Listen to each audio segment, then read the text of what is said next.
Next topic हमारे पास है consumption function. अब कंजम्पशन फंक्शन क्या होता है?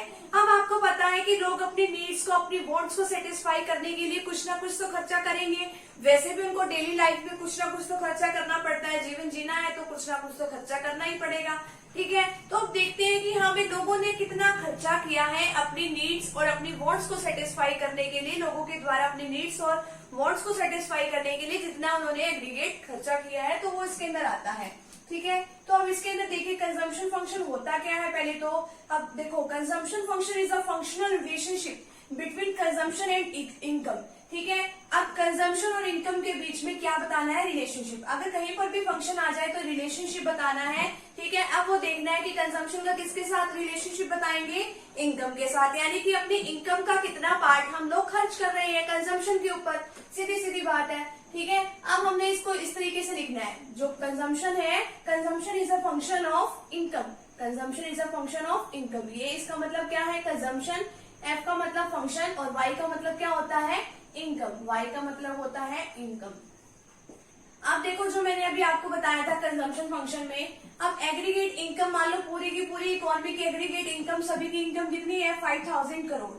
ठीक है, अब एग्रीगेट सभी लोगों को मिला के खर्चा कितना हो रहा है? 4000 करोड़ रुपीज जो है वो अपनी गुड्स और सर्विसेज पे एक अकाउंटिंग ईयर में खर्च कर रहे हैं। अब आगे टॉपिक आता है हमारे पास प्रोपेंसिटी टू कंज्यूम। प्रोपेंसिटी का मतलब होता है एबिलिटी। एक इंसान की जो है कितनी इनकम है और उसमें वो कंजम्पशन के ऊपर कितना खर्चा वो अपनी इनकम का स्पेंड कर रहा है। ठीक है, अब इसमें पहला टॉपिक है एवरेज प्रोपेंसिटी टू कंज्यूम, यानी कि जो पर्सन है वो अपनी इनकम का कितना पार्ट जो है वो खर्च कर रहे हैं कंजम्पशन के ऊपर। अब मान लो कि एक पर्सन की इनकम, मान लो पर्सन की इनकम कितनी है? 100 और कंजम्पशन एक्सपेंडिचर उनका कितना हो रहा है?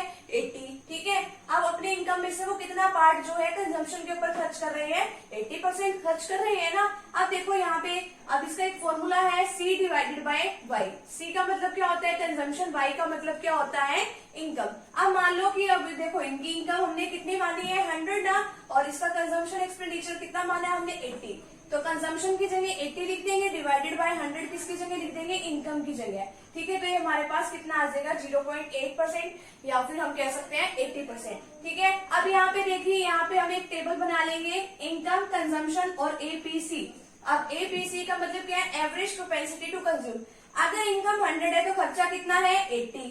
अगर इनकम 200 है तो खर्चा कितना है? 120। ठीक है, तो इस तरीके से हम इसको C डिवाइडेड बाय वाई करके हम निकाल लेंगे। यहाँ पे हमने ग्राफ पे प्लॉट कर दिया, कर्व बना लिया इसका। वाई एक्सिस पे हमने कंजम्पशन ले लिया, OX एक्सिस पे हमने इनकम ले ली। 40, 80, 120, 160, 200।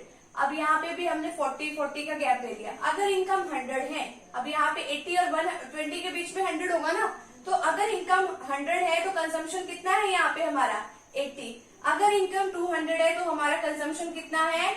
जो है हमारा 120। तो इसको मिला देंगे। अब देखो, कंजम्पशन कभी भी 0 से नहीं स्टार्ट हुआ। ठीक है, यहाँ से स्टार्ट हुआ 40 से। क्यों? क्योंकि अगर हमारी इनकम 0 भी हो, ठीक है, तो भी हम कुछ ना कुछ तो खर्चा करेंगे। अब आगे टॉपिक आता है marginal propensity to consume. Marginal का मतलब क्या होता है?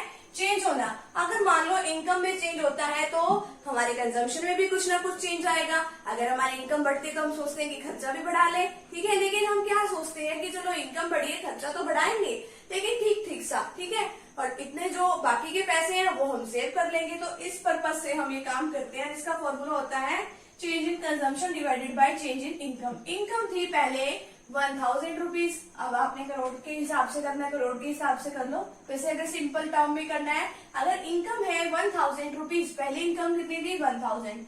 अब इनकम बढ़ गई है 1200 हो गई है, तो यानी कि 200 रुपए से क्या हो गई है? इनकम बढ़ गई। ठीक है, चेंज कितना हुआ है? 200 रुपए का।